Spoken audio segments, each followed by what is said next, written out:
Hello, everybody. This is Get Off My Lawn Cards. I'm Dan. Welcome in. Episode 65. This was the final day of the National, and we are back home. And the three of us all made it back in one piece. And it was a great show for all of us. If you want to see like my brother's cards and his view of the National, go to AK Endless Sports Cards. He's got a lot of stuff on the National as well. Today was just kind of getaway day. You know, we spent a couple hours today at the National, from basically from 9:30 till about noon, and then we wanted to get home at a decent hour, so we left around noon and drove straight home. We had everything packed from the hotel before we went to the National, and pretty smooth sailing on the way home, so that was good. We got about a 5-hour drive, I think, but everything turned out good. Today I just wanted to show a couple clips. People are always kind of curious what the National looks like on Sunday, on getaway day, you know, where dealers have to pack up at the end of the day and leave. And what we noticed as we're kind of walking around is that the traffic was much less at that time of the day, from let's say 10 a.m. to noon. Probably I would guess half the traffic, maybe less. But still a very strong showing. And so we got to wander the National a little easier than we have the first few days from Wednesday to Saturday. Everything was just jam-packed. It was crazy. If you were at the National from Wednesday to Saturday, you know, you saw it. It was crazy. You know, just most of the booths were filled with people. Boxes, if you wanted to go through slab boxes or dollar boxes, absolutely slammed with people. I did talk to a couple dealers this morning when things were quiet and they didn't have, you know, a lot of customers. They said that a lot of the dealers I talked to had done really, really well. And I could see it because it was busy. Like, those guys were slammed from 9:30 in the morning when early arrivers could go in, VIPs like myself, all the way till the end of the day. The last hour and a half every day was a little thinner. People wanted to beat the traffic. People wanted to go out to eat. You know, your feet started getting sore at that time of the day. And so things got kind of thin. But I wanted to show you footage of what the National looks like on a Sunday. It was still busy, but not terribly busy. I also wanted to show you some things that some people had questions about, like, you know, Pokemon. Is Pokemon there? The answer is yes. And then I'll show you some of the advantages that Cleveland has. I think the big advantage that Cleveland has over Chicago is that their concessions are all in one area and they have lots of seating. You know, if you want to sit down, take a load off, there's plenty of that available. You'll see that. And I'll show you some of the things I bought. I actually bought quite a bit today because it was really easy to move around.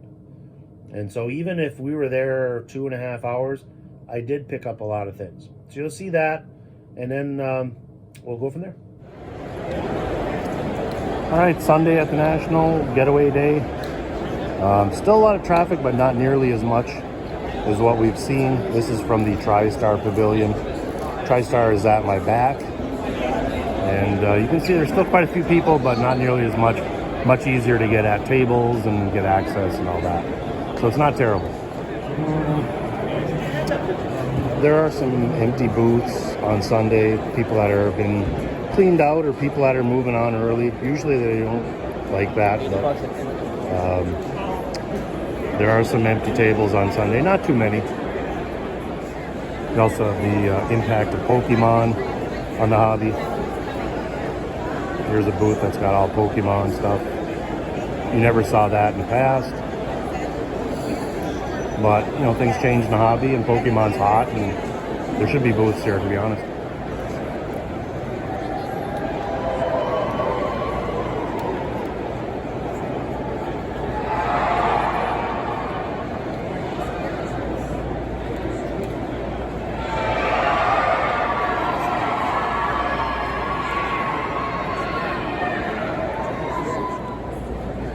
One of the advantages Cleveland has over Chicago at their National is lots of places to sit.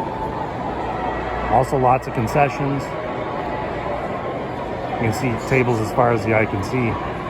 Also, you have people that are making deals at the tables, which is not real legal, but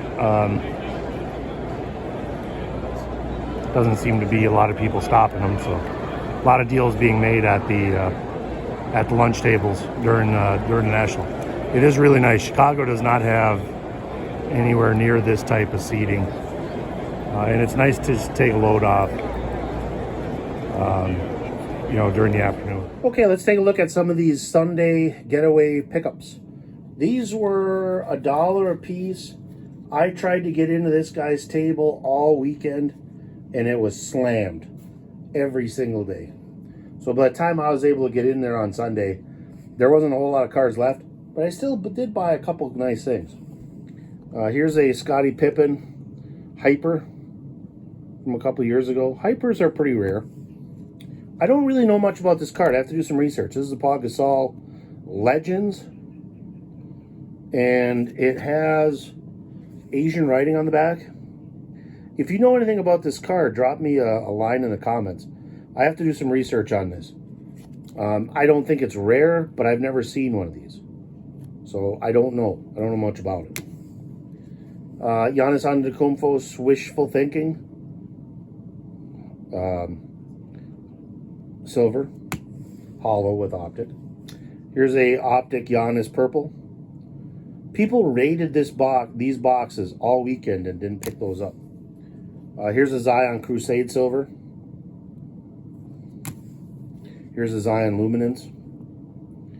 I'm still a believer in Zion. I know there's a lot of stuff put out there, but he had a good season last year. I am a big David West fan, and I really like this card. This was his lottery card from Showcase, Fleer Showcase. Yes, Fleer Showcase. Sorry about that. And I really like David West when he played. He was a clutch player. And this is actually rookie card numbered to 1,000. So this is from 03-04. Just a really nice card. I had to have that one. So those are some dollar cards. I picked up a whole bunch of cards. I spent about $150 at this guy's table. I just had some really nice stuff. Once again, traffic was non-existent, so I was able to buy stuff and look through boxes and take your time. And I mean, stuff you take for granted at a local show, like a 40-table show, holy moly, it just was crazy. I bought a, Evan Mobley Purple Wave from Draft Picks, a White Hot Rookies Pajemski.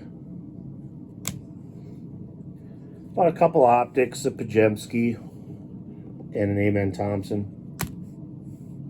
There's a Pajemski. This is a nice, Josh Giddey card. Blue Prism Draft Picks. It is numbered 249.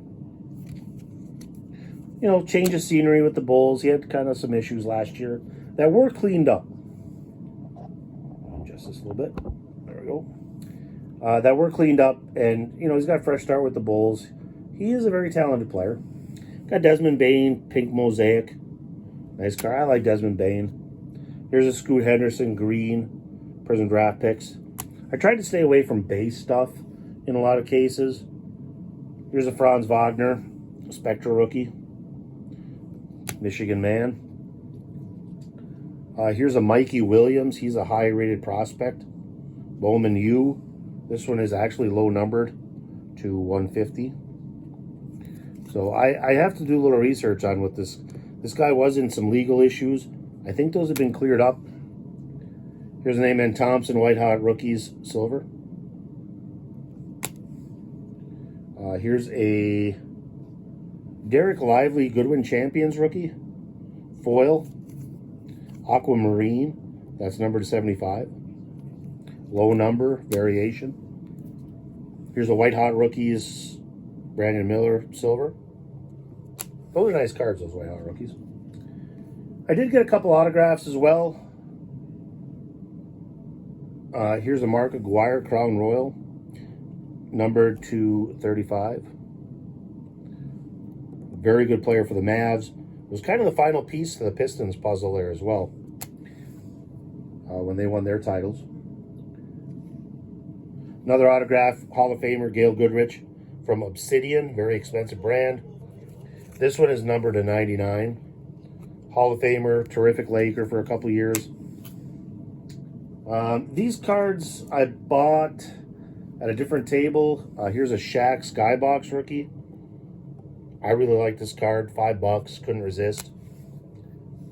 And I bought a LeBron James rookie. This is a rookie orientation. I bought one of these, I think, in Shipshewana.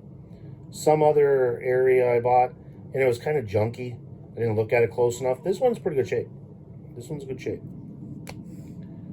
A couple other buys. It was a busy buy day for me, 2 hours, and I just bought a lot of stuff.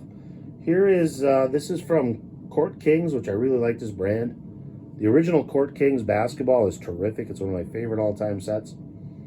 Here's an Artistic Endeavors Giannis jersey card. It is game worn. Paid $30 for this card.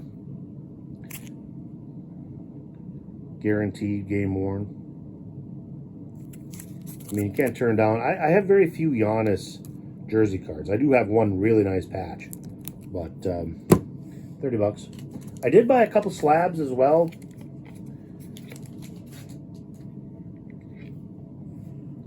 These were $20, but the guy knocked these down to $10 a slab on Sunday. There were people ask about, are there deals on Sunday at the National? The answer is very few. There are some dealers that do that, but very few. I would bet 90% of dealers do not have special deals on Sunday. And, that's their choice. If they want to take those cards home, or, do they want to knock off 20% or whatever. These were half off. These were $20. This, I think, is a nice card. This is a Bryce Young Leaf Web Exclusives Pro Set Gold. It's a PSA 9, and this is numbered to 199. So I really like this card. If Bryce Young turns out, this is a card I could flip. I'm not huge into football, but that's just a nice card. Oh, sorry about the finger. Another card I got for half off, $10. This is 73-74 ABA Finals. I'm a huge ABA fan. I read the book Loose Balls years ago, which is just a great history of the ABA. You have the Nets and the Colonels. The Nets have Julius Erving right there. The Stars and the Pacers, like there's a George McGinnis in the background right there. And so I just really like the old ABA stuff. ABA cards are cool, in my opinion. $10 for this slab. And it is an 8, which is, it's hard to find, old basketball cards. This is a 50-year-old card that's in an 8. So I thought that was kind of nice. I think the coloring was a little off. All right, 2 more cards I bought today. I bought a LeBron James Prism jersey card, the Sensational Swatches from 2020 Panini Prism. This is a 8, PSA 8, but it's got the purple jersey. Anytime you can get a LeBron James jersey card. This one is game worn. People worry about that, all the time. Last card I bought, I did buy some Wemby's at the National, and here is one. Bought a Prism Draft Picks Wemby for $50. I did buy another Wemby. I don't know where it is. I bought a Wemby Bowman U Refractor. Not his original rookie, but the second one. I don't know where that is. It's in one of my boxes, but I forgot to dig it out. So I did get some nice pulls today. And, like I said, I was at the National today for, probably 2.5 hours max, and pulled all these cards on getaway day. I didn't get a lot of deals. I think that I bought a whole bunch of these from one person, and they knocked off $5. But dealers are willing to make deals with you. I'm going to talk about that. I'm going to do one more video on the National, and put my thoughts together on what the National is all about and all that. But that'll certainly be one of them. People come out with videos saying dealers don't make good deals or whatever at the National. That's not the case. It's just not. So those are my pickups. Okay, so the 2024 National is in the books. We learned at the National that the next venue for the next 3 years is going to be Chicago. And we're looking forward to that. We like Chicago. For us, it's closer than Cleveland. We were really looking forward to some things in Cleveland. Our hotel that we had stayed in a couple times, we're really looking forward to it because it had a lot of nice amenities. And we don't know what happened with that hotel, but everything just went thumbs down. The only amenity we had left was a pool, and that's it. Everything else, they used to have free breakfast. They used to have a jacuzzi. They used to have a shuttle to the IX Center. They used to have hospitality hour once in a while, a couple days a week. And we were supposed to have a suite that had 2 levels, king-size bed, couple queen-size beds. None of that happened. So we were really bummed out about that. The good news is, through my brother's negotiations, AK Endless Sports Cards, we saved about 50% on that hotel bill. And they should have gave it to us for free, to be honest, but we took half. And so that turned out okay. Last night we did spend, we had dinner with a couple of my buddies' friends, and they were very nice at Airbnb, about a half hour from the IX Center. And so we had some fun, we had some laughs. They opened up some wax, and so it was fun. And they were very, very nice hosts. So Chicago's coming up a year from now. You might think, oh, that's a long time from now, but it isn't. No, it's not. The real sad thing is, and we talked about this on the way home, we look forward to the National because we're going to get, it's just fun. It's the chase. What are we going to see? And we're just like, oh man, it's so far away. And then it's here. And that was 5, we're there Wednesday, Thursday, Friday, Saturday, Sunday. And it just goes so fast. And it's here and it's gone. And if you've never been to the National, watch videos about the National. They don't have to be mine. My brother does a very good job on, National prep, and I have a couple videos about it. But watch videos about the National. Get informed. I've been to 10 Nationals. And the first one I was just overwhelmed. But you learn. And that's the thing. If you learn things, you pick things up, your National experience will get better and better. And keep an open mind. If you love collecting, you should get to this. You don't have to get there every year. I understand there's limitations, vacations, and money and that kind of stuff. But if you're a real collector and you want to go to the Super Bowl of collecting, there isn't a better place to go than the National. Trust me on that. And so I'll end this video on that thought. Try to plan for that National. That you don't have to go every year, like I said. But once you go, you're going to get hooked. Like I said, 12 years ago, 13 years ago, I went to the one in Baltimore, and I was just like, I'm going to try this once. It was in the Beckett magazine at the time, way back when. And I went once, and I was like, I got to keep doing this. And so it's been kind of a national pastime for us, is to get to the National every year. And so, like I said, we're excited about Chicago. Hopefully you'll be able to make it. Take our tips, take our hints, use them. That's why we're trying to help you as a collector enjoy the National, get as much of the National as you can. And so on that thought, Kitos, thank you. Like, subscribe. I picked up a whole bunch of subscribers. Thank you for watching the videos. Like I said, I'm going to do one more on the National, just a recap, just talk about some of the things that we saw, some of our thoughts, and we'll see you down the trail.